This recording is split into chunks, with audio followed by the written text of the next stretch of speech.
Saludos, buenas noches y bienvenidos a un capítulo más de YE, a un capítulo más de la Y asturiana, una noche esta de contrastes, una noche en la que vamos a comenzar hablando de un tema tremendamente serio para, ir relajando y rebajando también, relajando y rebajando la tensión para finalizar hablando de cine y de música. Como les decimos, comenzaremos hablando de la tragedia ocurrida en la playa de Frejulfe, en el concejo de Navia. Después no abandonaremos el mar, ya que hablaremos con Luis Laria. Y después será turno para el cine, para analizar lo que ha sido la gala de los Goya, con esas películas triunfadoras, y finalizaremos con un músico asturiano, se trata de David Feito, que ya inicia lo que son los conciertos en directo de su último disco. Cabecera y comenzamos.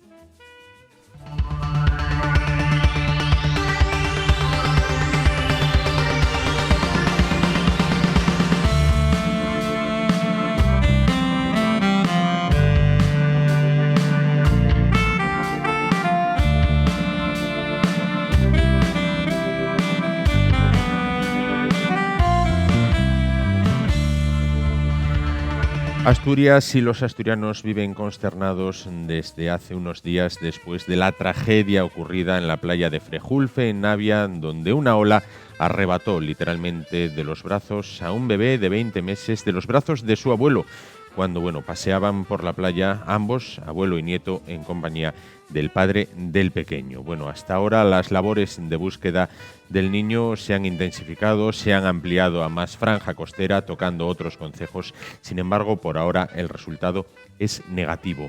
Las personas más afectadas, en este caso los familiares del niño, tanto el padre como el abuelo, como también la madre, están recibiendo, según publica la prensa en todo momento, tratamiento psicológico. Y vamos a incidir precisamente en eso. Vamos a conocer qué es lo que tratan los psicólogos con estas personas que la vida en forma de la mar les ha golpeado de esta manera tan cruel, ya que han perdido a lo que era sin duda su ser más querido, que era su hijo. Para hablar de todo ello se encuentra con nosotros Angélica Rodríguez. ¿Qué tal? Buenas noches. Psicóloga y coordinadora del grupo de emergencias del Colegio de Psicólogos de Asturias. ¿Qué hacer? ¿Qué es lo que se les dice a este padre, a este abuelo, a esta madre que no estaba presente cuando el mar se llevó al niño, pero sin duda, también lo sufre como si ella estuviera allí, ¿no?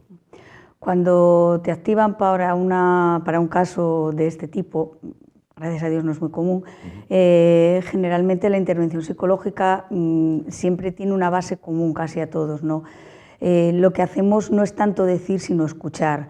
Lo que hacemos es acompañar, ayudar a la ventilación emocional. Es muy importante que las emociones que en ese momento desbordan a cualquier persona que esté pasando por esa situación, sea el padre, la madre, el abuelo, cualquier familiar directo, lo que se intenta es que canalicen esas emociones para que no se queden como cronificadas en su vida, ¿no? Es decir, lo que más se busca es que tengan que tomen el control de su vida, que la emoción no les desborde hasta el punto de que les descontrole, ¿no? Entonces, un poco la misión es esa, acompañar, decir. Yo creo que es más escuchar que decir. Claro. Decir que digan ellos, no es preguntar, no es nada, es ayudarles a que canalicen, a que tomen contacto con la realidad, que en este caso es súper dura. Yo creo que de los casos más súper duros que he oído yo en los últimos años, y es eso, es un poquito eso lo claro. que en realidad hacemos. Pero en estos casos, la persona afectada, en este caso el padre, la madre, el abuelo, tienen ganas de hablar, quiero decir, o se encierran en un silencio, en un mutismo de no quiero prácticamente hablar con nadie. Depende. Por eso te digo que es una situación de acompañamiento principalmente. No les incitas tampoco a hablar. De hecho, lo más duro cuando intervienes en situaciones de este tipo es manejar los silencios. Porque un silencio en una situación de estas, de un minuto, puede parecerte una hora. Claro. Pero tienes que estar ahí en ese silencio. Lo importante es estar más que decir. El silencio también se escucha, el silencio también es hablar, en este caso, ¿no? Y dejar que la persona sea ella la que vaya a demanda, sacando poco a poco. Generalmente verbalizan a lo mejor cosas incoherentes, recuerdos, lo que sea, pero verbalizan generalmente. Claro. En este caso, según vamos conociendo los detalles, todo lo que podía salir mal, salió mal, ¿no? Parece ser que sí, porque leyendo la noticia parece que ha salido todo mal, desde cuando planearon venir, desde que quedó sin trabajo y vino aquí, llegó, no sé, el hecho de que un experto marinero como el abuelo fuera a la playa, claro, sabiendo supongo, pero quizá también eso es un arma de doble filo, ¿no? Porque la confianza inhibe el miedo, ¿no? Y al inhibir el miedo, pues la precaución tampoco está presente, ¿no? Entonces, sí, yo creo que sí, que ha sido una concatenación de infortunios ahí, pero uno detrás de otro. Claro. ¿Se enfrentó usted en algún momento de su vida profesional a un caso similar a este? ¿O No. es el más duro que ha conocido? Aquí en Asturias yo creo que es el más duro. Cuando teníamos convenio, sí hemos intervenido en casos de niños, de los scouts de Pola de Lena, de otro niño que también en un accidente en la montaña también murió, de muertes súbitas de bebés, pero algo de este tipo no, porque sí que he revisado y ha habido casos de niños ahogados en los últimos años, sí. En 2011, en el 2013 en Mieres me parece que fue, pero así con estas características como este, yo creo que no. Yo creo que no. Bueno, yo no me he enfrentado, pero encima que haya sucedido tampoco. Claro, afortunadamente. Los cuerpos y fuerzas de seguridad del Estado, así como los equipos de salvamento, bueno, pues centran durante estos días la búsqueda del pequeño. Bueno, una vez aparezca, se rebaja la tensión o se relaja la tensión que sufren los familiares. Es uno de los momentos más importantes y que más influyen en que los familiares directos tomen contacto con la realidad. O sea, mientras no aparece el cuerpo, generalmente sigue la ilusión. Fíjate que es un caso que racionalizado sería materialmente imposible, pero la ilusión está demostrado que sigue. Cuando aparece el cuerpo es cuando ya está, se acabó, y a partir de ahora hay que con esta realidad empezar a vivir. Claro. ¿Y se puede llegar a superar algo así? No lo sé, en este caso, vivir con ello, aprender a vivir, si tienen buen apoyo psicológico, incluso apoyo de la comunidad, de familiares, de amigos y de tal, puede mejorar un poco la vida con lo que tienen que vivir. Supongo que también hay grados en este caso, no es lo mismo el abuelo, que era el que llevaba el niño en brazos, que el padre o la madre, ¿no? Claro. Es decir, yo creo que es un caso de los más difíciles, ¿no? Porque al abuelo van a necesitar muchísimo apoyo, de eso sí que estoy segura. Y aunque parezca un tema superfluo, para tratar de afrontar esto, ¿es mejor vivir en un pueblo, en una comunidad pequeña donde se conoce todo el mundo, o es mejor el anonimato o la gran ciudad? No lo sé, yo creo que en el pueblo es cuando sientes culpa, que es una emoción de las más complicadas que hay, en un pueblo donde todos te conocen, yo creo que es como tener una espada ahí continuamente enfrente de ti, culpabilizándote aparte de ti mismo, ¿no? Quizá en un sitio, donde no te conocen, la culpa externa, la que tú crees leer en los demás, probablemente no la veas y sea un pequeño alivio. Pero bueno, el mayor sufrimiento es de la culpa que se echa uno a sí mismo, probablemente. Leíamos también en prensa durante estos días que, lógicamente, la familia más directa, los abuelos, los padres, bueno, pues que estaban prácticamente como sedados, prácticamente no emitían, no se comunicaban con nadie. Hoy el padre ha emitido un comunicado, bueno, agradeciendo las muestras de apoyo recibidas, bueno, mostrando su amor tremendo hacia su hijo, y también agradeciendo a los cuerpos y fuerzas de seguridad del Estado y a los equipos de salvamento, que también hay que resaltar que se la están jugando durante estos días porque el mar está muy embravecido y también, bueno, pues es su tarea, pero es una tarea ardua. El emitir este comunicado es el primer paso hacia volver a la vida, hacia buscar la luz al final del túnel. Sí, probablemente esté ya tomando un poco contacto con la realidad y esté viendo ya lo que es el proceso en el que está ahora mismo puesto, ¿no? O sea, los equipos de salvamento intentando sacar el cuerpo de su hijo y demás. Sí parece que tiene un pequeño contacto con la realidad. Las noticias sí decían que era un señor que estaba, el padre, que estaba sedado, incluso había estado ingresado. También se leía esta mañana que recomendaban que no estuviera en el sitio de... Sí, les impedían cosa que yo personalmente, como profesional y experta en el tema, estoy en total desacuerdo, porque tiene que ser... el psicólogo está para acompañar, quiero decir, no sé si era un titular que no sabemos cómo llegó ni cómo fue, ¿no? Pero como recomendación sí quería dejar claro que no debería ser una recomendación. La decisión de estar o no en el sitio es de cada familiar. Es cierto que cada caso es un mundo. En Germanwings hubo gente que fue y gente que no quiso ir. Sí. Cuando hay rescates, por ejemplo, en Galicia, que es una zona donde ha habido, pues lo mismo, ha habido gente que se ha demostrado que el participar en las labores de rescate les ha ayudado y de la otra manera se sienten más vulnerables. Es decir, no podemos apartar del sufrimiento, el sufrimiento está. Y si deciden verlo y vivirlo, estás allí para acompañarles, para estar con ellos en todo momento. Y en su defecto, si no quieren ir, sí que deberían tener una información puntual en todo momento de lo que se está haciendo. Claro. Con todo eso ayudamos a recuperar el control y ese ansiado contacto con la realidad, para que no se vayan a ilusiones y sobre todo a meterse en culpas y en algo que les pueda afectar muchísimo más y cronificar la situación que tienen. Bueno, creo que este es un caso claro de lo que hablábamos antes, de todo lo que podía salir mal, salió mal. De ese dicho de siempre que pudimos oír en casa a las madres y a las abuelas de ten cuidado que la mar es muy peligrosa, es muy traidora, y de que la naturaleza, por mucho que avancemos, pues aún no somos capaces de domarla, ni falta tampoco que hace. Hay otro caso que está saliendo durante estos días también en prensa.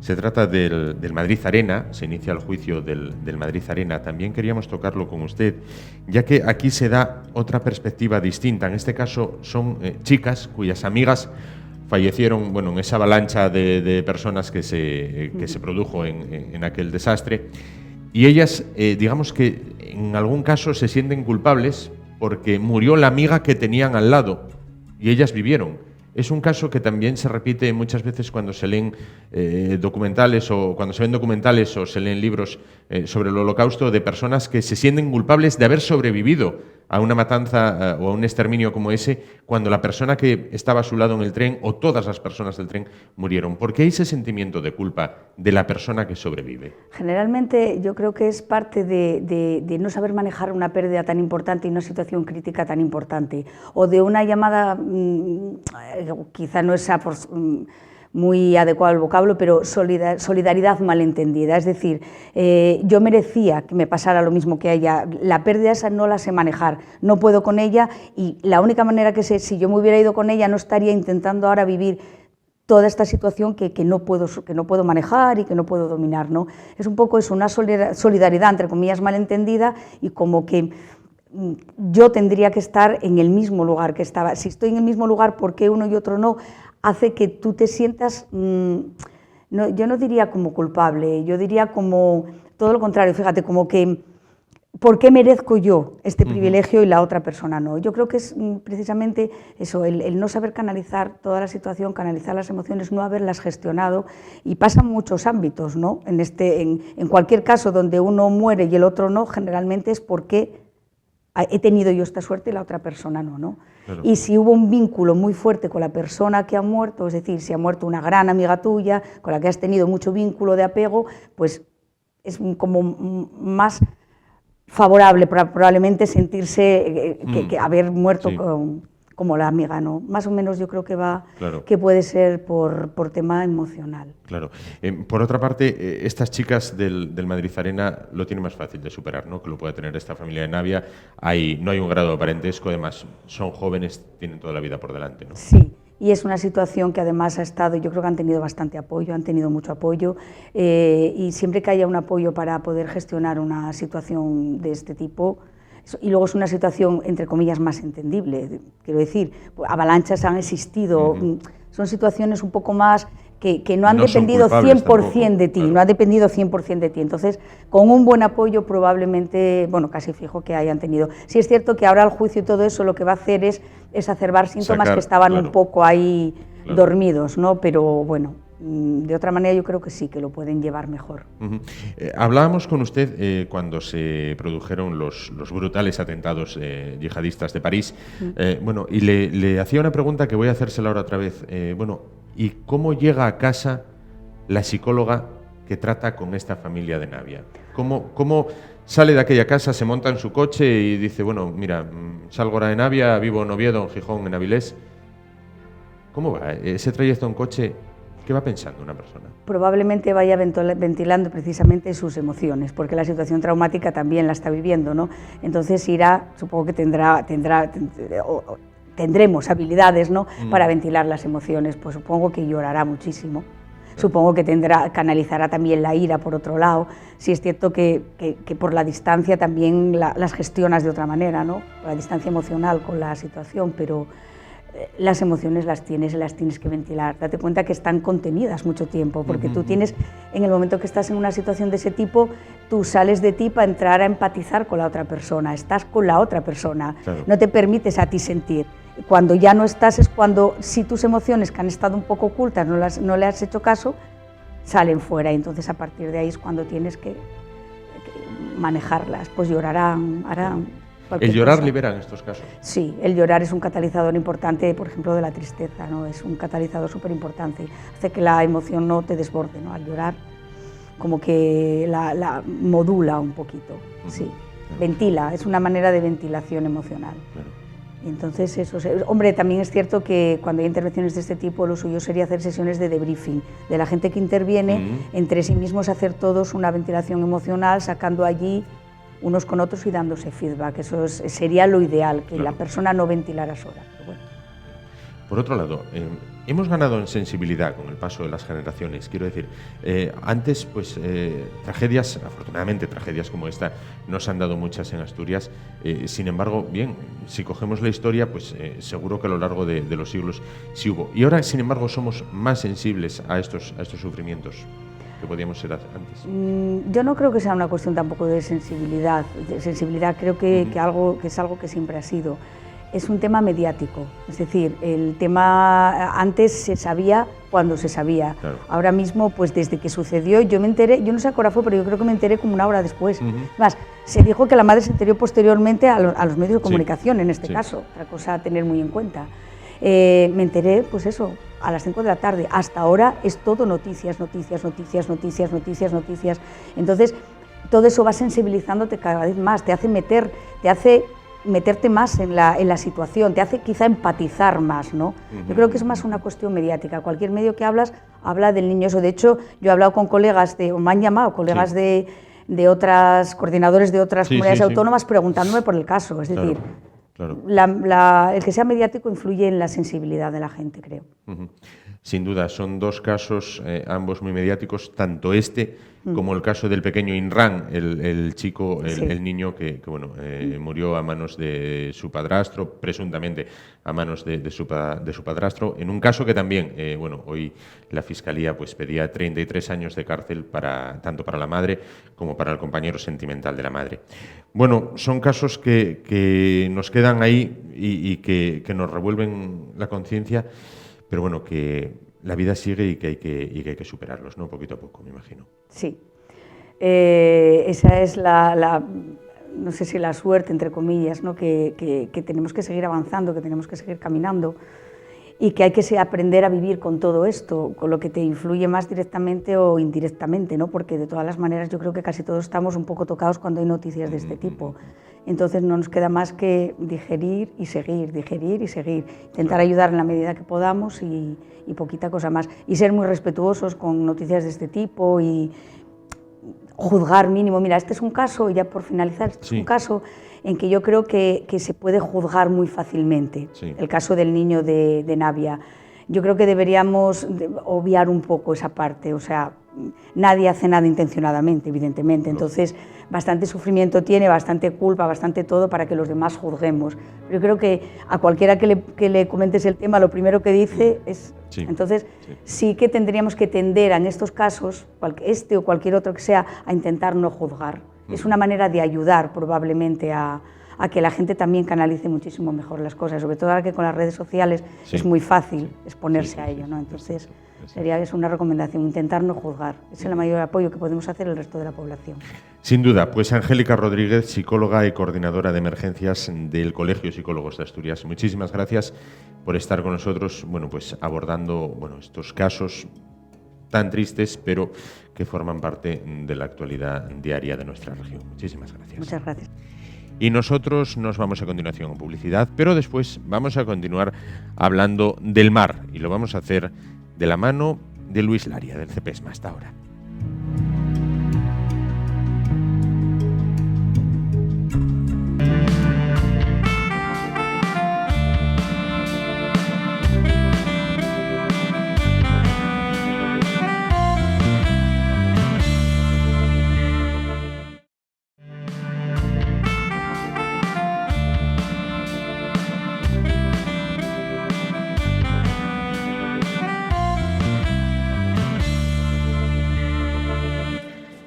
Bueno, pues continuamos después de escuchar las palabras de Angélica Rodríguez. Bueno, pues vamos a hablar con un hombre que sabe muchísimo del mar y se trata de Luis Laria, del CEPESMA. ¿Qué tal, Luis? Buenas noches. Buenas noches.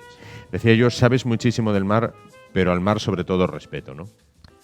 Yo creo que del mar y por la mar nadie sabe lo suficiente, y sobre todo porque hay muchísimas condiciones que hacen que sea diferente cada propuesta, cada alternativa, cada forma que pueda suceder en el mar, dependiendo de muchos factores, ¿no? Al mar hay que tenerle mucho respeto. Al mar hay que tenerle respeto y sin duda alguna saber que él va a poder siempre contigo. Uh-huh.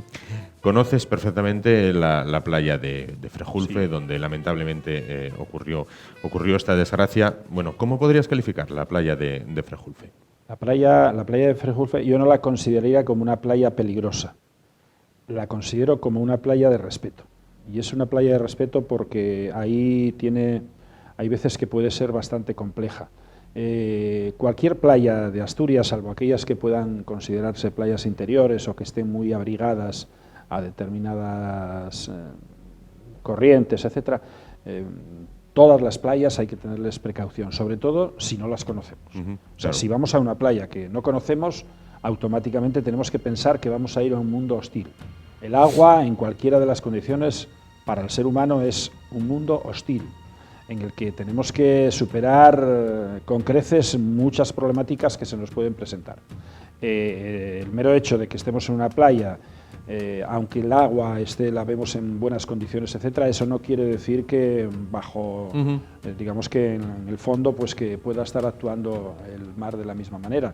Hay corrientes que nosotros no vamos a percibir, hay resacas que crean algunas, digamos que dificultades en lo que son los fondos. A veces en un momento determinado pensamos que vamos andando, metiéndonos hasta el pecho, y en un momento determinado pensamos que vamos con el mismo desnivel y de repente nos vamos a encontrar con un socavón tremendo, que en el momento en que nos metemos en ese socavón nos asustamos, vamos para abajo y ya podemos tener un problema. Por lo tanto, tenemos que ser cautos. Tenemos que ser cautos porque el mar, como digo, es un mundo en el que no nos desenvolvemos bien de ninguna manera. Claro. Luis, muy brevemente nos comentabas antes, fuera de cámara, si en un momento dado la corriente sentimos que nos arrastra, no tratar de luchar contra ella, ¿no? Vamos a ver, nosotros, nuestro cuerpo tiene una densidad que tiene ciertas facilidades siempre que estemos tranquilos en el agua de mar. El agua salada, obviamente nosotros flotamos más que si fuese, por ejemplo, un río, ¿no? ¿Qué tenemos que hacer? Automáticamente, el mar no quiere nervios en ningún aspecto, ni con una embarcación, ni buceando, ni nadando. Lo que tenemos que estar es lo más relajados posibles, incluso aunque tengamos un inconveniente, un problema. ¿Por qué? Pues porque lo más lógico, obviamente entiendo de que una persona cuando tiene un susto en el mar es empezar a pegar brazadas e intentar salir para tierra. Pero a lo mejor eso es lo que nos va a matar.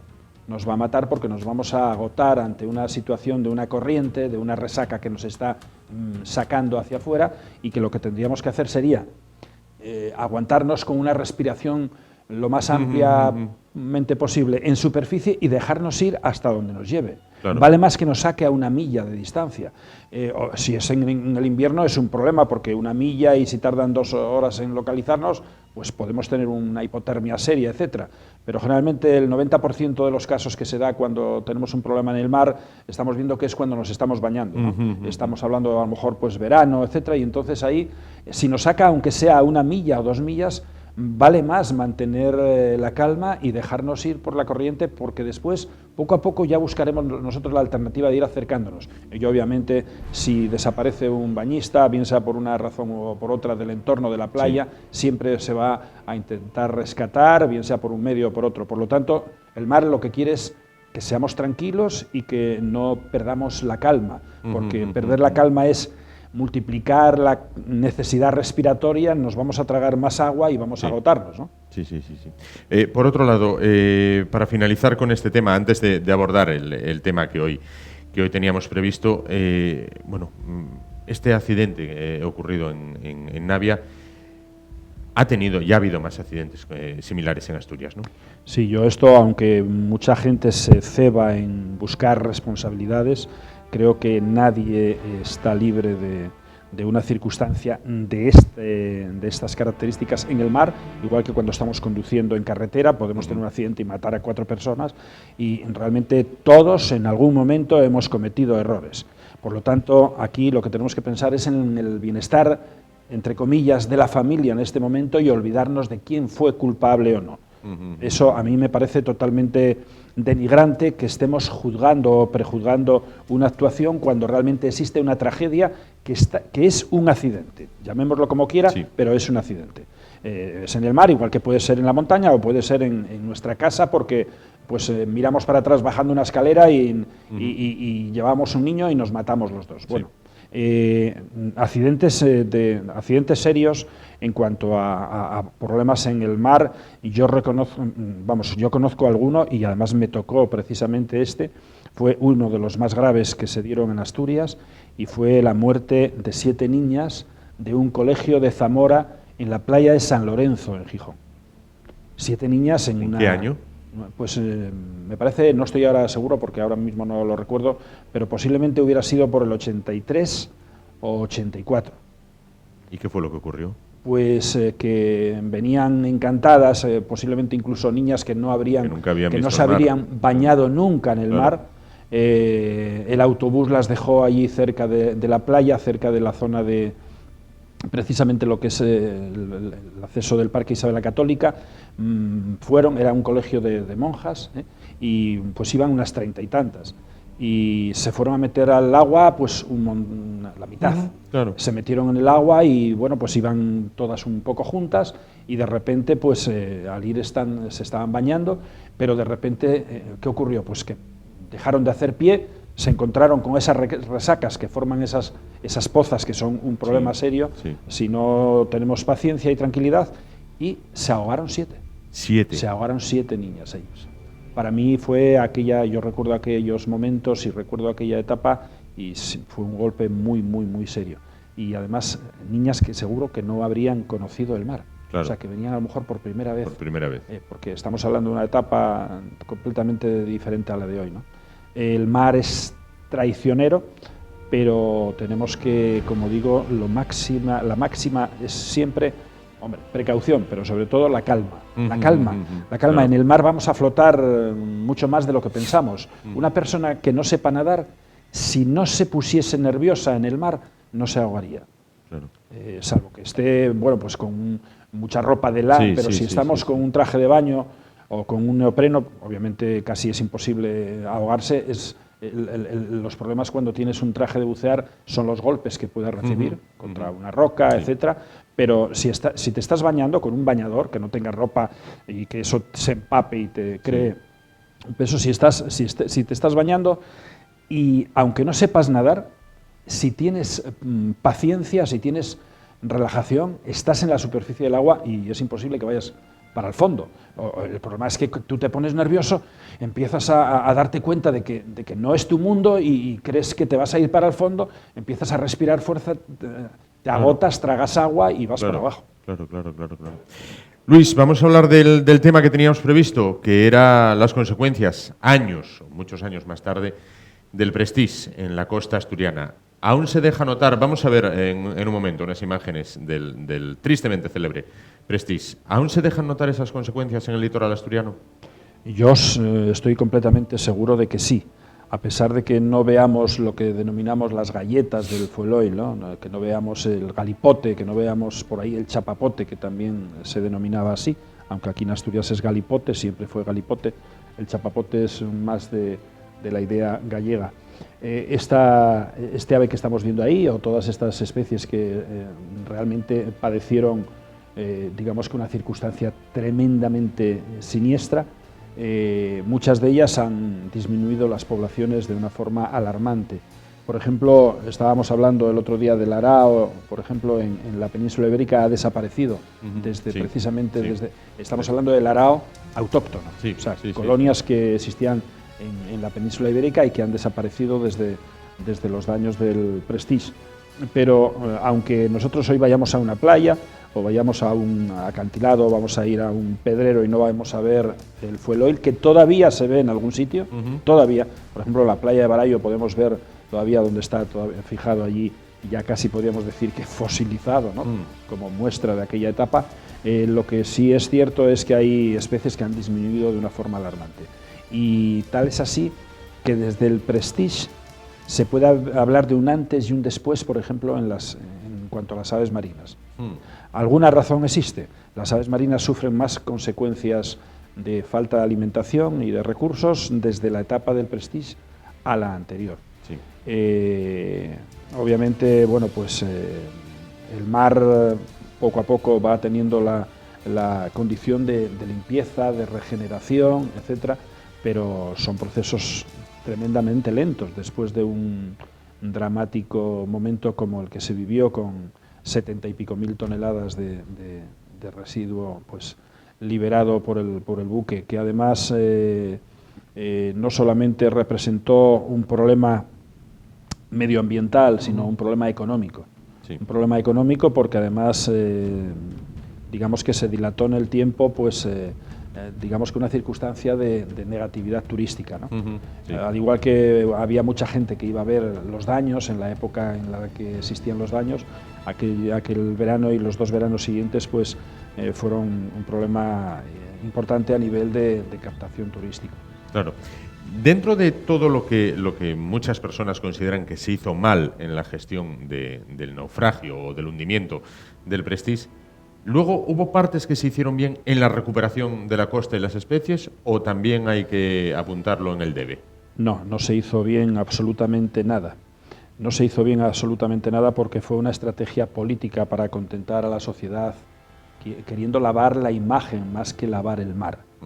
Si hubiéramos querido lavar el mar, hubiéramos hecho cosas importantes. Quien realmente se volcó con la situación nefasta que produjo el Prestige fue la sociedad.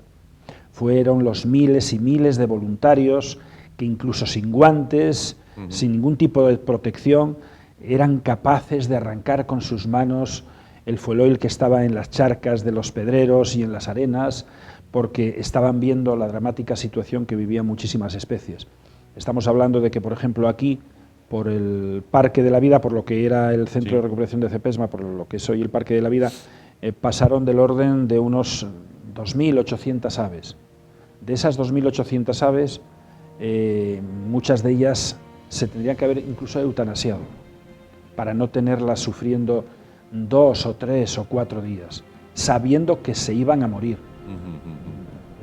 Estoy siendo drástico, pero estoy siendo realista y estoy siendo humano, ¿no? No podemos volver a hacer lo que se hizo. Está claro que queríamos por todos los recursos y por todos los medios intentar salvar esos animales, pero creo que tenemos que ser sensatos y coherentes. Como digo, entonces la sociedad puso todos los mecanismos al alcance para salvaguardar toda esta circunstancia negativa. Sin embargo, la estrategia política fue denigrante, vergonzosa. Vergonzosa hasta tal punto de que incluso ahora, ya incluso en la última etapa, en este último momento que parece que se cierra el libro de esta tragedia, incluso la estructura, en este caso jurídica, no ha estado a la altura tampoco de las necesidades. Y precisamente se culpa a una persona que estuvo incluso detenido dentro de su propio barco sin poder hacer absolutamente nada, sin poder determinar qué debía de hacer con el barco. Y fueron políticos, y fueron en este caso funcionarios del Ministerio de Fomento, etcétera, los que dijeron qué había que hacer con el barco. Pero lo curioso que dijeron es que había que hacer todo lo contrario realmente a lo que hicieron, porque si se hubiese hecho de otra manera no se hubiese derramado a toda la costa del arco atlántico cantábrico, incluyendo las Islas Británicas, que llegó incluso a las Islas Británicas, y Francia, hasta casi el Canal de la Mancha. En tu opinión, ¿qué se debería de haber hecho? El barco tendría que haberse trasladado a una zona de abrigo, y digo de abrigo porque en aquel momento no había un puerto sucio. Lo vergonzoso es que después de todo este tiempo que ha pasado y que tendría que haber servido de lección, desde la Comunidad Europea y desde la Administración española se tendría que haber creado puertos sucios. Esos puertos sucios que uno tiene que estar en lo que es el Golfo de Vizcaya, si no queremos hablar ya de la zona francesa, como podría ser un poco hacia arriba, hacia por ejemplo, hablar de Dinar, ya casi metidos en Bretaña francesa, que es donde hay un tráfico extraordinario de petroleros, y otro en lo que es la costa gallega. Esos dos puertos sucios aquí son imprescindibles, porque si no vamos a pagar las mismas consecuencias. Un ejemplo lo tuvimos ahora con este mercante que por suerte se hizo lo que se debía, no se dejó a la deriva para que se rompiese o por que se perdiese o que se hundiese, y sin embargo se trasladó a un puerto, en este caso al País Vasco. Hay otra zona que es estratégica en cuanto al tránsito, que es precisamente la zona del Estrecho de Gibraltar. Esos 3 puntos en Europa es impepinable, es totalmente inasumible entender de que no haya zonas de refugio para poder salvaguardar una embarcación, un buque de estas características, que es que además ahora estamos hablando de barcos que pueden llegar a tener perfectamente hasta 300.000 toneladas de crudo. Así nada. Claro, estamos hablando de más de 3 veces lo que fue el Prestige. Claro. Estos barcos, perdona que te interrumpa, después del Prestige, ¿entró en vigor la obligación del doble casco? Obviamente ya estaban con construcción del doble casco porque les interesaba también a las navieras, pero incluso al día de hoy todavía hay una tercera parte de esos buques que no son de doble casco. Pero es que el doble casco justifica una estrategia para multiplicar la capacidad también. O sea, cuando estamos hablando de doble casco, no es lo mismo un doble casco de un barco de 300 metros de eslora, o 320 o 330 metros de eslora, que los tenemos, a un barco de 150, 200 metros. La capacidad destructiva que tiene un barco de doble casco que tenga 300.000 toneladas hoy es increíble. Por lo tanto, aunque sea un buque de doble casco, tenemos que garantizar de que en un momento de un accidente se pueda actuar en consecuencia, ¿no? Tenemos que darnos cuenta que ahora mismo hay 6.000 grandes buques petroleros en el mundo, que están trasvasando todos los días una ingente cantidad de crudo. Realmente el problema va a estar, si no es hoy, va a estar dentro de un mes o dentro de un año o dentro de 10 años, pero va a volver a existir. De todas formas, yo también querría decir una cosa, que es que a veces nos fijamos solamente en los petroleros cuando estamos hablando de daños en cuanto a lo que es por hidrocarburos. Pero qué curioso, que estoy hablando de 6.000 petroleros en el mundo, que están todos los días navegando, y sin embargo son solamente entre el 15 y el 17% de los daños medioambientales provocados por hidrocarburo al océano. El otro 85 o 83% resulta que está provocado por la propia extracción y por los trasvases sin que se produzcan, entre comillas, accidentes, ¿no? O sea, las plataformas petrolíferas, hemos tenido casos realmente desastrosos, como por ejemplo pues, en el Golfo de México en el año 2010, esta plataforma petrolífera vertió al mar casi unas 900.000 toneladas de hidrocarburo, en este caso de fuel que estaba extrayendo.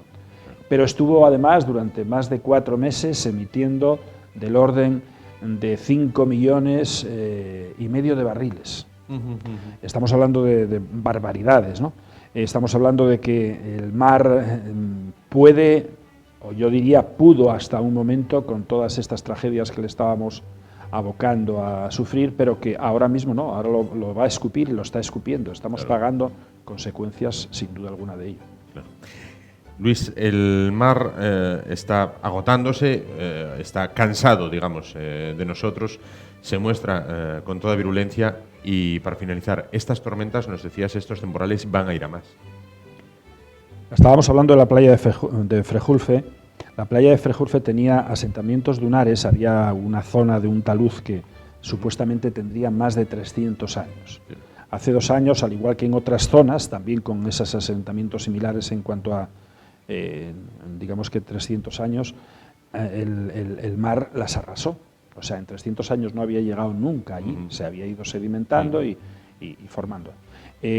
Ahora mismo los temporales van a ir en aumento. Van a ir en aumento por muchas razones, entre ellas Una, que va a haber un incremento del nivel del agua, del nivel del océano.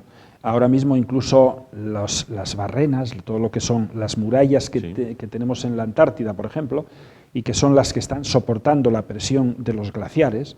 Los glaciares están haciendo un recorrido constante, como si fuese un río, obviamente de forma muy lenta, ¿no? Entonces se van desplazando y van eliminando, digamos que masas de hielo al océano. No tienen una velocidad importante porque están frenadas por esas barreras naturales que a veces tienen hasta 250 o 300 metros de altura sobre el nivel del mar, que es hielo. Pero las últimas informaciones de la NASA dicen que las más importantes, por ejemplo la de Ross, esa está resquebrajada completamente y está perdiendo una gran cantidad de hielo al medio oceánico. ¿Qué quiere decir esto? Que los propios glaciares van a tener más velocidad y por lo tanto van a estar multiplicando la capacidad de hectómetros cúbicos, o en este caso de metros, de millones de metros cúbicos de hielo al agua. Va a aumentar el nivel del agua, pero además ha cambiado la estrategia de las corrientes, de las borrascas en lo que es la zona europea. Antes estaban más hacia el Atlántico, estaban más hacia el oeste, en el Atlántico. Ahora están ya más cercanas hacia el área de las Islas Británicas. Ahí es donde se forman precisamente estas grandes borrascas que nos afectan y que vemos ahí las isobaras pegadas unas con otras. Afecta pues al área de Gran Sol y en vertical ya directamente a la península ibérica. Por lo tanto, hay un factor de que se multiplica de coincidencias y que realmente va a hacer que los temporales que estamos padeciendo, ver las imágenes, por ejemplo, de un pueblo como Tazones, que vemos cómo están llegando las olas hasta las casas. Esas casas, yo creo, casi me atrevería a decir que en 10 o 15 años, esas casas hay que prohibir que se habiten. O sea, imaginémonos lo que estamos diciendo. Hay que prohibir que estén habitadas porque el día menos pensado, un temporal, que no tiene por qué ser un temporal tremendamente grande, pues puede barrer una casa y llevarla perfectamente, y llevar con ellos los que están dentro.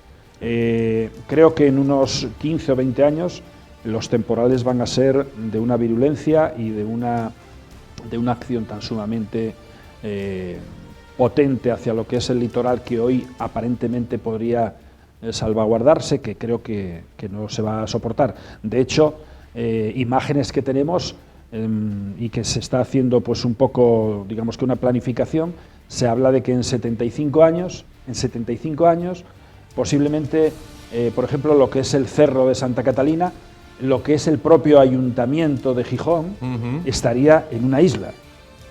Dios mío. Estamos hablando, o el propio ayuntamiento posiblemente estaría en lo que sería el canal que uniría lo que sería el puerto deportivo y lo que es la playa de San Lorenzo. O sea que el Cerro de San Catalina y Cima de Villa podrían convertirse en una isla, pues a lo mejor en 75 años. Madre mía. Y sin duda sería una isla de lujo, porque siempre habría listos que lo aprovecharían. Luis, muchísimas gracias por estar con nosotros esta noche, por mostrarnos el respeto que hay que tenerle al mar y por analizar, aunque fuera de forma breve, lo que fue aquella tragedia ecológica del Prestige y sus consecuencias a hoy en día en el litoral asturiano, tanto lo que es en el litoral como en las especies. Muchísimas gracias. A vosotros. Y nosotros nos vamos ahora a publicidad y dentro de un momento vamos a hablar de cine para analizar la gala de los Goya con los que fueron sus triunfadores.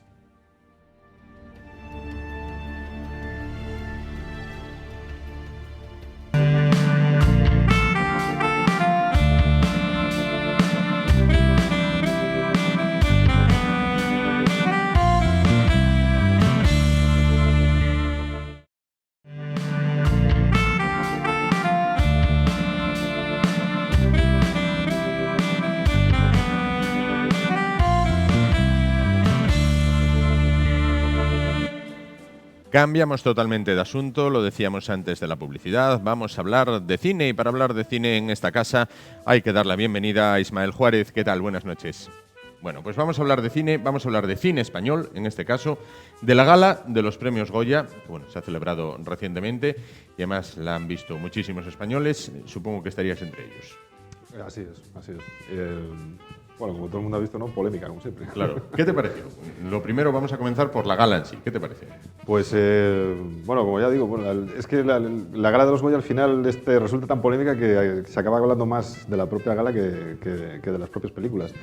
Pues, a ver, tampoco no me gusta ser malo tampoco, porque al fin y al cabo una gala como la de los Goya tiene mucha gente detrás y mucho trabajo, pero vamos, no es ningún secreto que siempre hay cosas que se pueden hacer mejor y todos los años ocurre lo mismo. Siempre, por una razón o por otra, no es una cosa muy... Es un espectáculo televisivo, quiero decir, está hecho para la televisión y quizá a veces este año pecó un poco de casposa bajo mi punto de vista y hubo problemas de organización y de producción. ¿Serio? Sí, puede decirse que sí. Dejémoslo Sí. Oye, una cosa que me llama la atención, muchas veces el cine español huye, incluso muchas veces denosta al cine de Hollywood. Sin embargo, la gala de los Goya no deja de ser una copia de la gala de los Oscars. Quiero decir, sigue el mismo patrón, sigue el mismo modelo. Sí, bueno, a ver, este tipo de ceremonias, de ceremonias de premios, nació en Estados Unidos. Entonces, en ese sentido también los César, que creo que se remonta a los años 70, pues también no dejan de ser una copia. Claro. En España fue en los años 80 cuando nació. Sí, es una copia, se intenta imitar a Estados Unidos y en lo que no se termina de imitar de verdad es en crear una industria asentada, claro, ¿no? Como la de Estados Unidos, que eso sería lo importante, ¿no? Claro. Pero bueno, sí, bueno, esa es la línea a seguir. Lo interesante sería eso, tener una industria asentada como en Estados Unidos y que de esa industria naciese una gala de los Oscars. Porque si es verdad que, no sé si es muy acertado esto que voy a decir, pero es cierto que los Oscars, ya no solo las galas, sino los premios en sí, tienen una cierta personalidad, quiero decir. Sí. Todo el mundo, cuando se estrenan las películas en Estados Unidos, sabe, esta es una película de Oscar, ¿no? A esta la van a nominar. Tiene una serie de características que también pueden fluctuar según las épocas, sí, pero hay una tipología de películas de Oscar, ¿no? En España, posiblemente, como no hay una industria, como digo, tan asentada como es Hollywood, pues no existe esa tipología, ¿no? Claro. En los Goya pueden ir cualquier tipo de película, quizás lo que en ese sentido echarían falta en los Goya, pero no por la carencia en los Goya. No por la propia carencia de los Goya, sino por la propia carencia que tiene España de una industria... De una industria cinematográfica fuerte, sí, potente y fuerte. Sí. Bueno, vamos a hablar de las películas, que son las verdaderas, o deberían ser, las verdaderas protagonistas de la gala. La primera de la que vamos a hablar, la primera es Truman. Truman. Bueno, Truman es la gran triunfadora de la gala, se ha llevado los 4 grandes, ¿no?, de las 5 que estaban nominadas. La mejor película, el mejor director y luego el premio de mejor interpretación masculina, el protagonista y el de reparto. Es una película de Seth Guy, que es un director ya con una trayectoria de unos 20 años, reconocido pero quizá no conocido para el gran público, pero que tiene, bueno, su filmografía tiene películas muy interesantes y muy buenas. El tío conoce el oficio y además se sabe rodear siempre de buenos actores. En este caso, pues yo diría que lo mejor de la película es Ricardo Darín. Tengo un amigo mío que dice que es imposible hacer una mala película con Ricardo Darín, ¿no? Sí. Que una película mala la convierte en una película pasable como mínimo y que una película pasable es capaz de convertirla en una película buena. Claro. Y es cierto, a ver, ¿quién duda eso? Seth Guy es el guionista también de la película, que se ha llevado también el Goya al mejor guión. Y yo diría que a pesar de que la película está recibiendo muchas alabanzas por el guión, bueno, sí, por todo. Fíjate que hay películas como En la ciudad o Una pistola en cada mano, que son películas de Seth Guy, que el guión creo que estaba mejor elaborado. Más elaborado que este. Y no porque este está mal, todo lo contrario, porque estamos hablando de una persona que se va a morir y básicamente ha claudicado, viene un amigo suyo a visitarle y está buscando unos dueños para su perro. Con esa premisa tan sencilla y también tan terrible, sí, pues crea una película muy realista, pero al mismo tiempo muy emotiva, sin caer en el melodrama, tampoco sin caer en la tragedia, aunque es trágico lo que está ocurriendo.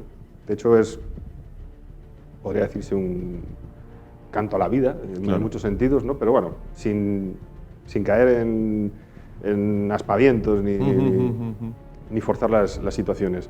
Y hay humor. Y tampoco, o sea, no traspasa la línea de llevárselo a la típica comedia costumbrista o a cierta extravagancia también que utilizan en Hollywood, ¿no? A la hora de tratar este tema, ¿no? Que, bueno, lo típico, ¿no? La típica escena en la que la persona que tiene cáncer se está fumando un porro, en Hollywood lo convierten de repente en una escena... aquí las cosas fluyen con mucha más neutralidad, ya digo, entre lo trágico y la comedia, en un tono muy emotivo. Y de hecho hay muchas partes de la película que llegan a emocionar. Ahora bien, hay determinadas cosas del guión que no terminan de convencerme, y es, para empezar, la premisa, o sea, la cosa que supuestamente le da fuerza a la película es la química que hay entre los dos amigos, ¿no? Sí. Pero no sabemos por qué son tan amigos, se sabe que son tan amigos. Y creo que al final eso se suple precisamente por Darín. O sea, por la gran interpretación que... O sea, creo que esta película, si no hubiese estado Darín, no hubiera sido la misma película. Hombre, desde luego no hubiera sido la misma película, pero no sé si hubiera llegado al nivel que ha llegado la película. Claro, creo que Darín... Claro. Y Cámara, bueno, Javier Cámara está ahí. Yo es verdad que no soy muy de Javier Cámara. Creo que tiene pocos recursos, pero que, bueno, lo sabe utilizar. Pero bueno, cumple, quiero decir, está de comparsa del protagonista y lo hace bien. Y sobre todo hay una cosa que no se puede contar, ¿no? Como siempre, para no hacer spoilers. Sí. Pero bueno, para quien la haya visto o para quien la vaya a ver, hay una escena de sexo en la película, no por la escena de sexo, porque esté mal rodada o por lo que sea, sino porque no entiendo esa escena de sexo. O sí entiendo por lo que el autor ha querido, por lo que Sesgay ha querido meter esa escena de sexo. Pero, como suelo decir, la palabra que suelo utilizar me chirría. Claro. Habrá que ir a verla. La segunda de la que hablamos, de la que vamos a ver imágenes también, Un día perfecto. Sí, Un día perfecto es de Fernando León de Aranoa y, bueno, mira, es todo lo contrario, no es una película perfecta, a pesar de ser un día perfecto. A pesar de ser un día perfecto. Pero a mí me gustó mucho. Es una fábula pacifista en los Balcanes, en plena guerra de los Balcanes. Y eso sí, cuenta con unos actores geniales, ¿no? Está Benicio del Toro, está rodada en inglés, está Tim Robbins. Y quizá lo que se le puede acusar a la película es que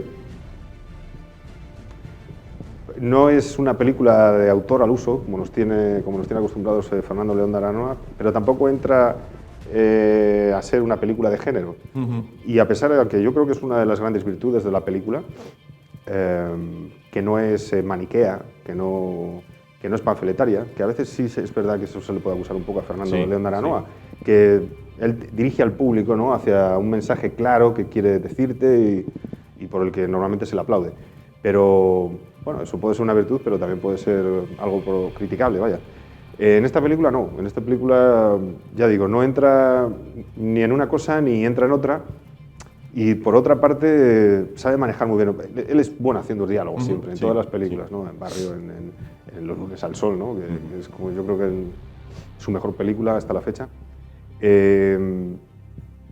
Y utiliza el humor de una forma bastante inteligente, quiero decir, no cae en la parodia, que podía haber caído en la parodia, y a pesar de ser están en los Balcanes, obviamente, con todos los años que ocurren en los Balcanes, pues crea una fábula en la que, como digo, no dirige al público, simplemente tú tienes que sacar tus propias conclusiones, y ni siquiera tienen que ser unas conclusiones demasiado trascendentales, sino que sencillamente te deja un buen sabor de boca y reflexionando, bueno, con cierta ternura. A mí es una película que me ha gustado y la verdad es que, bueno, le han dado el Goya al mejor guión adaptado, porque la película está basada en una novela. Pero bueno, me sabe quizás mal que Tim Robbins no se haya llevado el Goya. Quizá yo se lo hubiera dado antes que a Javier Cámara, quizás. Claro.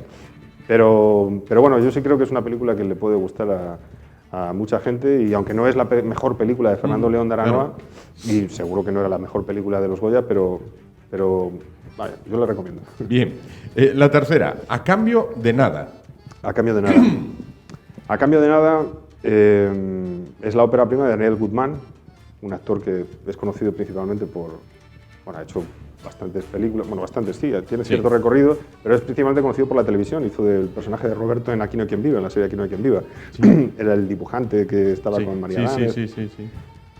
Bueno, pues parece ser que este guión lo tiene desde hace años rodando, a ver si lo podía rodar, y está basado en su infancia. Él es del barrio de Aluche, de Madrid, un barrio que conozco. La película es, yo no sé, esta semana creo que va a ser un poco malo, no puedo evitarlo. Adelante. Pero quiero decir, han sido unos Goya en general que no han estado ni flojeaban, bajo mi punto de vista flojeaban, más allá de que hay buenas películas y buenos detalles. Y por supuesto siempre con respeto porque hay mucho trabajo detrás de todo eso. Claro. Esta película triunfó en el Festival de Málaga y has recibido muchos elogios. Ahora bien, yo particularmente no entiendo tantos elogios, sí entiendo los elogios pero no tantos. Es una historia que ya ha tenido cierto recorrido, es una típica historia de la cinematografía española, ¿no? Por otra parte interesante, chicos de barrio que están entre la delincuencia y la no delincuencia, que la amistad es muy importante para ellos y al final hay como, bueno, una fábula, ¿no? También se puede decir que es una fábula. De hecho yo no lo recordaba, pero estos días leyéndolo, Daniel Guzmán participó en la película Barrio de Fernando León de Aranoa y esta película bebe de esa película sin ninguna duda, pero no llega a la altura de la otra. A ver, también hay que tener en cuenta que esta es la primera película y de hecho ha ganado el premio a la mejor dirección Nobel. Yo creo que la película al final en lo que falla es en que hay una serie de historias dentro de la película que quedan inconclusas. Ajá. Y que te dejan un poco como diciendo, bueno, ¿qué pasó con estos personajes? Una película que no llega a rematar del todo, ¿no? Entonces, eso es, sí, no llega a rematarla. Principalmente eso. Y por otra parte, tampoco llegas a empatizar con el personaje principal, con el chico, porque es todo el rato como una máscara, ¿no? Vamos a decirlo, hablando mal y pronto, un chulito de barrio. Sí. Pero en Barrio, por ejemplo, que también había más o menos manejaban la misma tipología, ¿no? Los personajes, ¿no? Los chulitos de barrio, que pero podías ver la fragilidad de esos personajes. Claro. En este personaje no se la ves hasta un determinado punto de la película, que no voy a contar, pero que creo que ya es demasiado tarde. Entonces, yo no termino de empatizar con el personaje, es lo que creo. Por otra parte, está muy bien, bienvenido sea.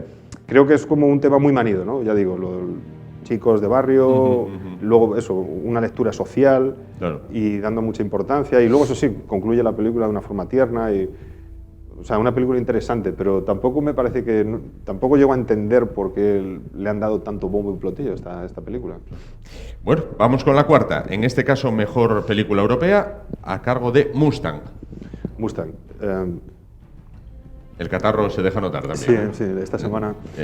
Se acerca el invierno, no, ya está con nosotros. Mustang, pues mira, Mustang posiblemente es la película que más me ha gustado a mí de las premiadas en el festival. Es una película, es una coproducción francesa, turca, y no sé si hay por ahí una productora alemana también metida.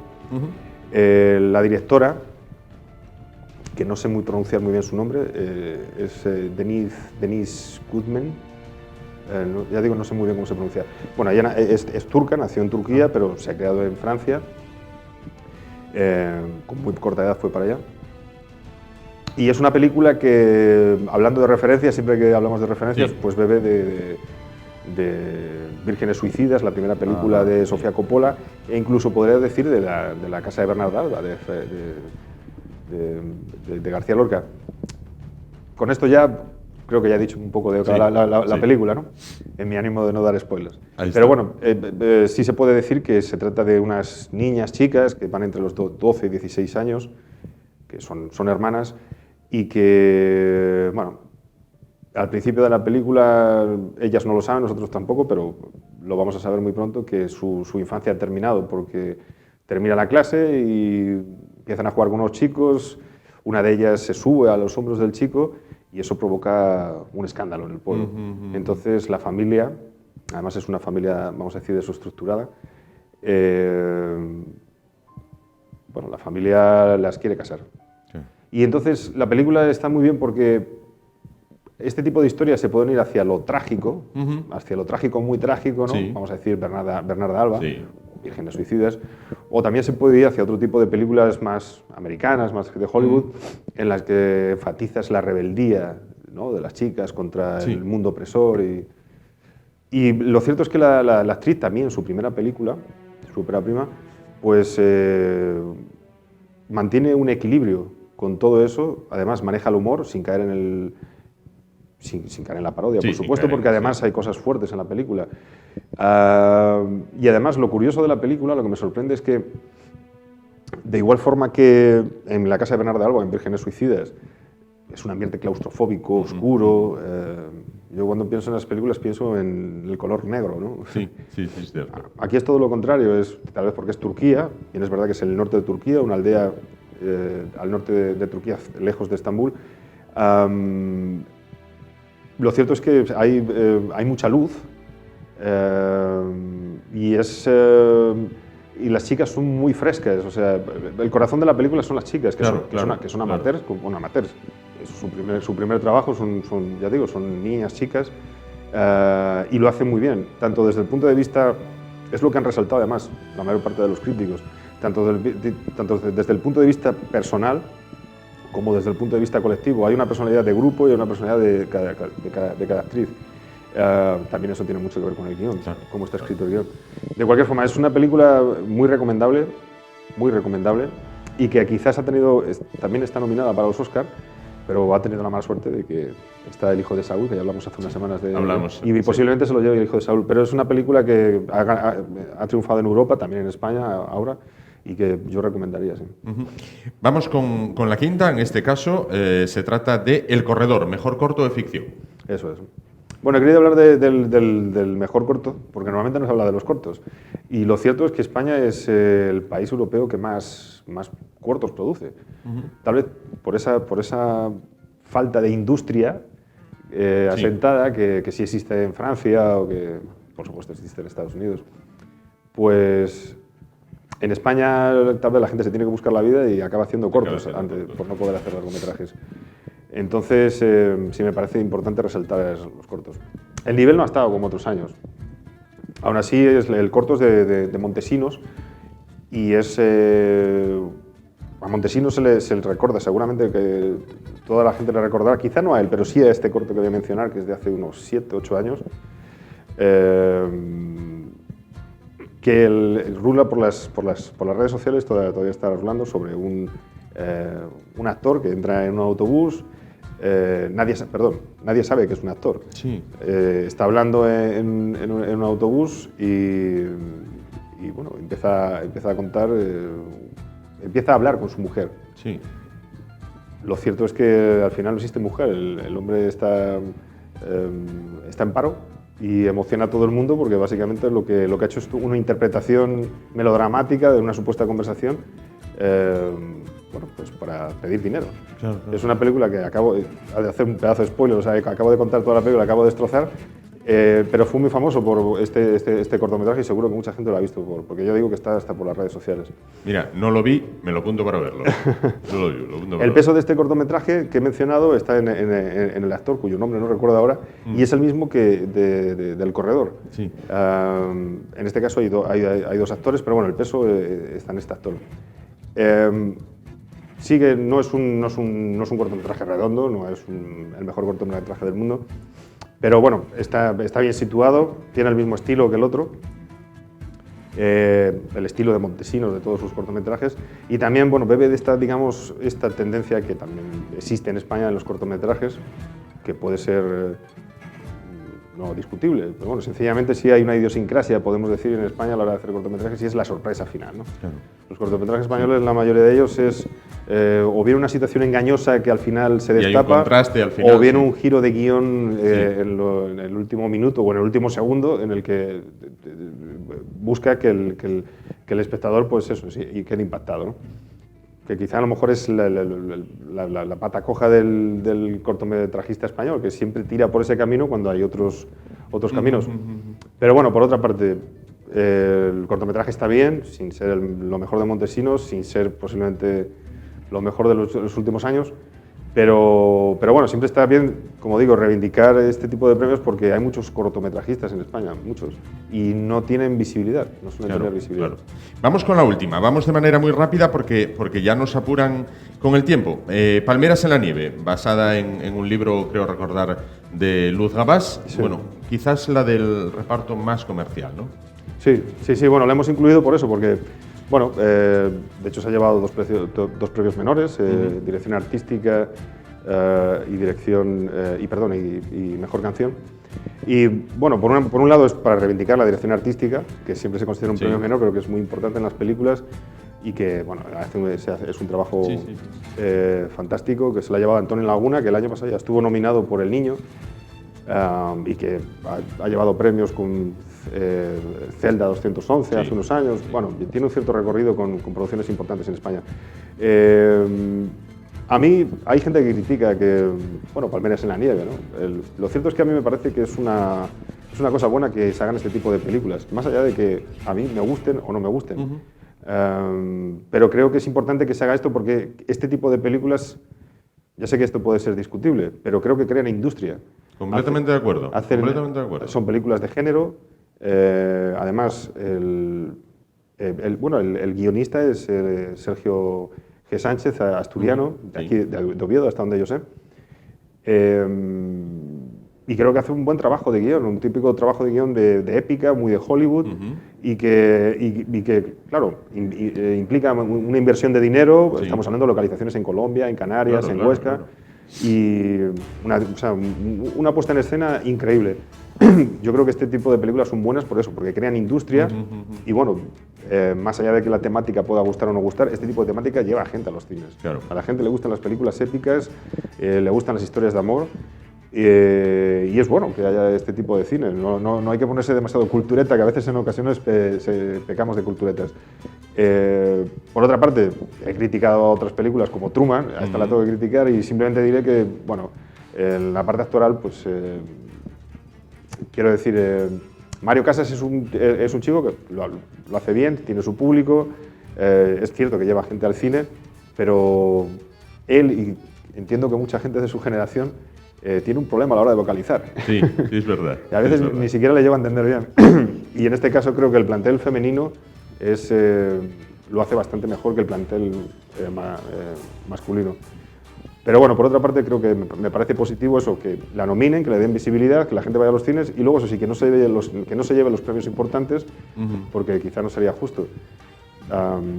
Pero es bueno que siga creciendo la industria española. Que haya ese viento fresco. Por otro lado, bueno, pues nada, Ismael, llegamos así al final del repaso particular que has hecho a los premios Goya. Quedamos para la próxima semana para de nuevo continuar hablando de cine. En este caso, tú nos propones el tema y aquí estaremos encantados de poder desmenuzar esas películas. Aquí estaré. Muy bien. Y nosotros nos vamos a continuación a ver a José Manuel Valdés del proyecto mismanoshablan.es. Vamos a continuar con la gramática, vamos a continuar en este caso con los adverbios. No volvemos, nos vamos a publicidad porque tenemos que preparar el plató para la música, ya que ya se encuentra esperando uno de los hombres que más éxito ha tenido en la música actual española, tanto en el grupo, antiguamente El Sueño Morfeo, como ahora en solitario. Quizás ya han adivinado de quién se trata. Nos vemos después de la publicidad.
Y del cine pasamos a la música, ya que vamos a hablar con un músico y compositor asturiano. Se trata de David Feito. ¿Qué tal? Buenas noches. Buenas noches, ¿cómo estáis? David, embarcado en este momento en la promoción, en sacar adelante un disco en solitario que lleva por título En el otro lado. Así es, pues la verdad que después de 10 años en el sueño de Morfeo, pues emprendí un camino distinto, una nueva aventura artística, quizá más personal o más personal, si lo quieres llamar así, ¿no? Más artesana para, en cierta manera, otro ambiente, otro público, ¿no? Sí. Y poco a poco en octubre saqué mi primer disco en solitario y ahora estoy en un momento en el que me muero de ganas porque ya dentro de unas horitas, dentro de un rato, pues empiezo a la parte que más le gusta a un músico, que es el directo. Claro, claro. Bueno, porque mañana tienes concierto aquí en Oviedo para el que están agotadas las entradas. Eso tiene que ser buen síntoma. Pues sí, la verdad que siempre presumo de que en este caso sí que he podido o soy profeta en la tierra porque siempre me he sentido tremendamente querido en casa, en Asturias, y prueba de ello es que mañana, pues por suerte, vamos a tener la sala llena y pues deseando ya que llegue mañana para enchufar la guitarra y arrancar el concierto.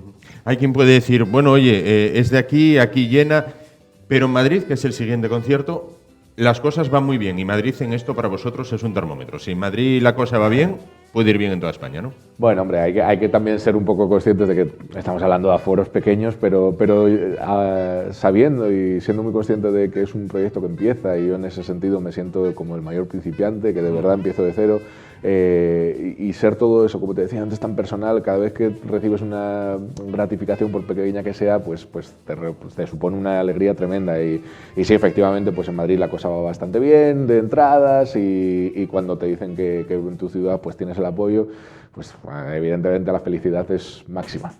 Oye, 10 años ligado al sueño de Morfeo, un grupo que prácticamente recorristeis el mundo entero, y además con éxito. Y ahora en solitario, ¿tú llegó un momento que dijiste, se acabó, o cómo llegas a la decisión de decir, tiro para adelante yo solo? Yo creo que es una decisión muy consensuada por los tres y porque los tres yo creo que sentíamos que era el momento. Yo creo que cuando a nivel artístico estás haciendo durante 10 años o más un mismo proyecto, pues es normal y natural pues que haya a veces ganas de probar otras cosas y demás. Pero luego también coincidía con un momento en el que con la maternidad de Raquel, pues que nos parecía a los tres que era el momento idóneo, y yo la verdad que a nivel personal tenía muchísimas ganas de enseñaros este otro lado más personal de David, que por eso es una de las razones de titular al disco En el otro lado, es este carácter más rockero, más cantautor, que a lo mejor la gente no conocía en la época del sueño de Morfeo. Claro. ¿Y qué diferencias hay entre ir como grupo o ir como uno solo? Como solo ante el peligro. Pues al principio me daba más vértigo porque, pues de repente te tienes que enfrentar a cosas tan tontas como que tener que cantar en una radio a las 8 de la mañana, y a mí la garganta me la traen a las 12 o a la 1, y cosas que vas aprendiendo, de repente pues sí que echas de menos, miras a la izquierda, a la derecha, claro, y no están ni Juan ni Raquel, y lo echas de menos, pero sí que es verdad que te vas haciendo, te vas soltando, y en este sentido, pues no es que ni una cosa sea mejor o otra sea mejor, sino que son momentos distintos, y en este ahora pues sí que me encuentro muy feliz de presentar este disco. El videoclip que vamos a ver a continuación, vamos a ver unas imágenes de Vapor. ¿Qué puedes comentarnos acerca de ese trabajo, Vapor? Vapor fue el primer single del disco En el otro lado, que en general el disco ahí está muy marcado de relación, más que desamor, yo creo que elegantemente lo llamo relaciones tóxicas, pero que Vapor es una muestra de ello, en el sentido de que hay muchas veces que cuando uno está en una relación tóxica no es consciente y le cuesta mucho salir, y el estribillo de la canción dice que hace tiempo que solo somos vapor y que no nos estamos dando cuenta de lo difícil que es decirte adiós. Y tratábamos de buscar ese dramatismo con una historia, entonces en el videoclip, como podéis ver, tanto la protagonista como yo nos vamos deshaciendo, convirtiendo en agua, hasta que al final pues chocamos el uno contra el otro, y no veas para grabar eso. Pero claro, eso te iba a preguntar, eso Aunque vosotros tenéis experiencia en el tema de televisión, lo hablábamos antes fuera de cámara, pero claro, nada que ver con grabar esto, ¿no? Bueno, la verdad que son anécdotas graciosas porque además el equipo siempre fue muy cariñoso, pero cuando te tienen que tirar cubos y cubos de agua, yo creo que sufrió más la actriz que yo, de todas maneras, pero a mí me han caído unos cuantos cubos de agua en este rodaje y yo no sé qué pasa con este disco, que o paso frío, o toco en la nieve, o me tengo que meter en el agua en diciembre, que yo no sé, hace unos meses me entró la locura de decir, si consigo 10.000 personas en Facebook, me meto en el agua. Y en diciembre ahí estaban las playas de Llanes bañando. O sea, bueno, oye, nada, muy bien, nada. Maravilloso. Lo que sí que, oye, bañarse en agua fría vosotros, que tenéis que cuidar la voz, es también tentar un poco a la suerte, ¿eh? Bueno, hombre, pero un chicarrón del norte. Ahí está. Eso era lo que yo quería oír. Oye, después de Vapor, el siguiente single que promocionáis es Dominaremos el Mundo. Sí, estamos justo ahora en puertas de estrenarlo. Quería enseñar esta canción porque para mí es un color muy distinto a Vapor. Yo creo que este disco, si de algo, entre comillas, estoy orgulloso, es de que enseña muchas caras de David. No solo es el lado más rockero, que sí que predomina en el disco, sino que también hay ese espacio al lado más cantautor, que yo creo que tengo también y que quería enseñar. Y Dominaremos el Mundo es un ejemplo de este lado más cantautor, más íntimo. Techo, ¿qué te pones?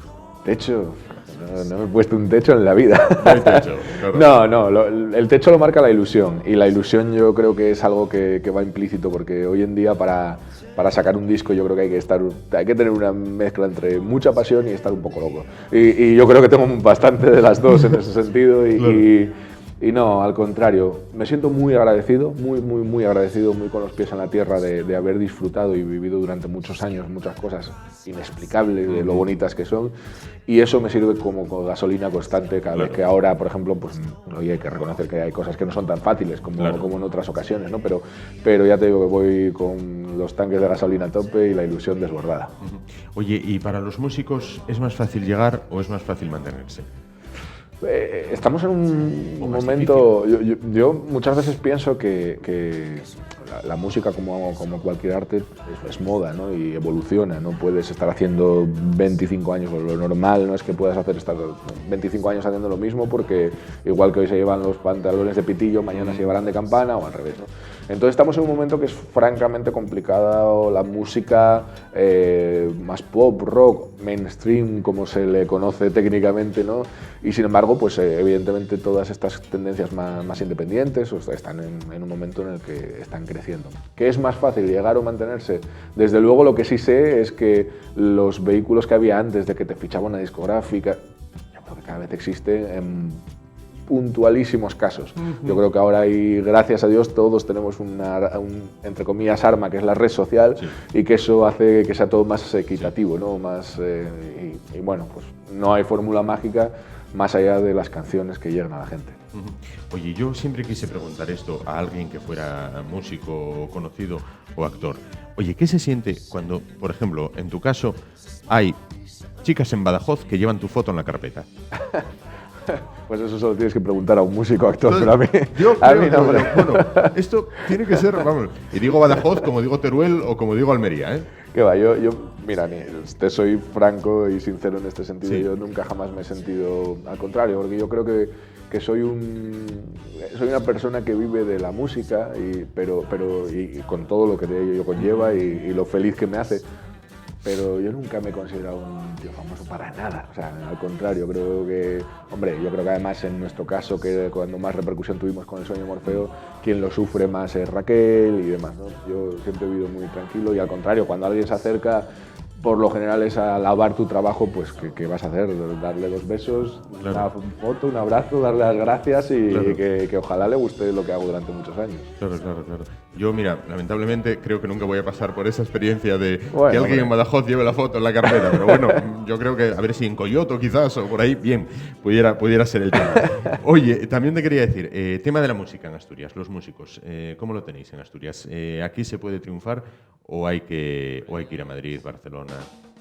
Para empezar, yo creo que tenemos el ingrediente más importante, y lo digo de corazón, que es talento. El talento en Asturias, hombre, no conozco tan a fondo otras comunidades, pero sí que conozco esta y a mí me deja alucinado, porque hay grupos y cada día más, y cada día me llegan más discos para escuchar, y hay mucho talento, y lo digo sinceramente. Vuelvo un poco a lo de siempre. ¿Red social facilita? Por supuesto, muchísimo. Que todavía en cierta manera se depende de los grandes medios de comunicación, pues también. Lo que pasa es que yo cada año que pasa me vuelvo más romántico de esto y menos pragmático, porque fue cuando mejor me fue en su día, ¿no? Y es decir, ¿qué importa? ¿Ser manager de uno mismo, intentar vender o realmente esforzarte en hacer las mejores canciones que puedas? Yo creo que está más en la B que en la A. Sí. ¿La piratería es un azote para vosotros? Sí, hombre, desde luego la piratería yo creo que empezó a resquebrajar una industria que estaba, bueno, me van a escuchar y me van a matar, pero estaba obsoleta y de alguna manera pues en todos estos años de tránsito es lo que ha hecho que no sea tan fácil a grupos nuevos salir, porque si yo siempre pongo el ejemplo que desde la época del Sueño de Morfeo ha habido muy poquitos grupos que se hayan podido establecer. Una cosa es que haya una canción, pero que se hayan podido establecer en muy poquitos grupos, con lo cual, evidentemente, la piratería sí que hace daño. Pero por otro lado, como te digo, también la piratería o no la piratería, el hecho de que la gente acceda más fácil a tu música ha hecho pues, que gente que a lo mejor no habría escuchado jamás mi disco, por lo menos, y para ver de qué iba, ha escuchado un par de canciones, con lo cual, pues bueno, intentas compensar, aunque sea psicológicamente compensar. ¿No? También te quería preguntar, oye, con el Sueño de Morfeo, bueno, pues lo que decíamos antes, recorristeis prácticamente el mundo entero y con éxito, y fuisteis a Eurovisión.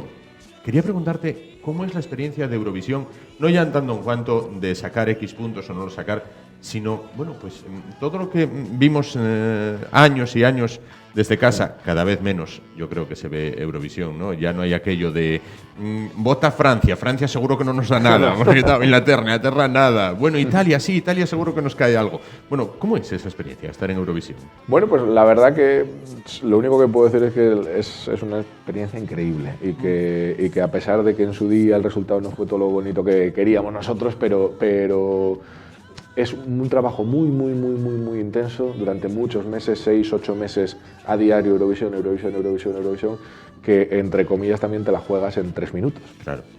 Pero ya no tanto te la juegas, sino que yo siempre, bueno, soy un tío positivo y me quedo con lo bueno siempre. Y el haber formado parte de un concurso que para mí hoy en día prácticamente es el más importante a nivel europeo de música, ver cómo se viven ahí las cosas, cómo se apuestan por la música. Es un programa que no en vano ven 200 millones de personas en Europa, con lo cual tan en decadencia no está, incluso al contrario, los últimos datos de audiencia dicen que cada vez se vuelve a ver un poquito más, ¿no? Ahora, es un show. Es un show, es un show musical, no es un concurso, es un show musical. Tú vas ahí, haces la canción, haces la promoción, el concurso, hombre, pues tiene lo que tiene. Claro. Lo que pasa es que quizás lo que le choca mucho a la gente, bueno, desde que la Unión Soviética se desintegró, bueno, pues empiezan a votar y el hombre que va comentando las votaciones dice: vota Bielorrusia, dice, va a votar a este, y lo clava, o sea, y se votan entre ellos, los nórdicos se votan entre ellos, claro. ¿Sabes? Suecia, Noruega, Dinamarca, reparten los votos todos entre ellos. Bueno, esto es un poco como... Y algo que me preguntan mucho, que luego se enfadan conmigo los señores de la Real Academia de la Lengua, pero es muy difícil que con una canción en español, por primera vez este año llevan una canción en inglés, pero es muy difícil que con una canción en español tú puedas convencer a la gente que te vota cuando no hay ningún otro país hispanohablante que participe en el concurso. Claro. Y antes teníamos a Portugal, que bueno, nos podía echar un cable, o Andorra pero la realidad es que yo creo que si se va desde el punto de vista de concurso, que insisto, que para mí es un show, no un concurso, yo creo que es un acierto cantar en inglés. Y adoro mi lengua. Hay discrepo, Yo creo que debería de ser cada país en la de él. No. ¿Cómo debería de ser? Por supuesto. Pero que con la normativa que hay ahora, que te permiten cantar en inglés, si tú pretendes, bajo mi punto de vista, si tú pretendes llegar a un tío que esté en Noruega, el español no te va a entender nada. No te va a entender nada. Entonces, bueno, el hecho de cantar en inglés siempre te permite llegar a otro. Igualar un poco las fuerzas. Ahora que si por mí fuera, cada uno con su idioma natal, que es el origen, yo creo que antes Eurovisión era así. Claro, así yo creo, bueno, pero es mi humilde opinión, que debería de ser. David, vamos a repasar los conciertos. Bueno, decíamos, mañana Sala Liberbank en Oviedo, 13 de febrero en Costello Club de Madrid, 19 de febrero Sala La Ventana en La Coruña, 20 de febrero Sala Karma en Pontevedra, 27 de febrero conciertos en la nieve, lo que nos decías antes. A pasar frío. A pasar frío, a pasar un poco más de frío, en Fuentes de Invierno. 28 de febrero conciertos en la nieve también en San Isidro, por supuesto. 18 de marzo Sala Fundación SGAE en Santiago de Compostela. 8 de abril Fundación Música Moderna en Avilés, y cierras, bueno, en el Paraninfo el 21 de mayo, en el Paraninfo de la Laboral en Gijón. Es decir, inicias en Oviedo, finalizas en Gijón. Para que no haya problema. Llevas la bandera de Asturias por todas partes, ¿no? Sí, no, afortunadamente creo que vamos a poder incluir alguna fecha más, pero bueno, que de momento estas son las que están publicadas y seguro que en breve en los perfiles sociales o en la página web pueden encontrar las nuevas. Te pregunto, no entrevisto a muchos músicos, así que no sé si a vosotros es como los actores que no se os puede desear suerte. No lo sé. Bueno, bien. Te voy a desear éxito. Vamos a dejarlo así y así, oye, pues se agradece cumplimos igual. las dos facetas. Vamos a despedirnos. Yo voy a despedir el programa, pero quiero que seas tú quien despida la entrevista dando paso al videoclip de Vapor de manera íntegra. Vamos a ver, bueno, los calderaos de agua por encima. Vamos a verlo más o menos. Yo despido el programa y después tú das paso al vídeo. Pues nada, llegamos así al final, en este final, digamos, televisado. Ya prácticamente dije voy a despedir y ahora despido. Bueno, pues sí, despido. Nos vemos mañana. Gracias por su atención. Han visto que hemos ido desde un tema tremendamente serio al principio del programa hasta ya, bueno, lo que ha sido el buen rollo, la satisfacción de poder contar con David Feito. Gracias por su atención. Buenas noches.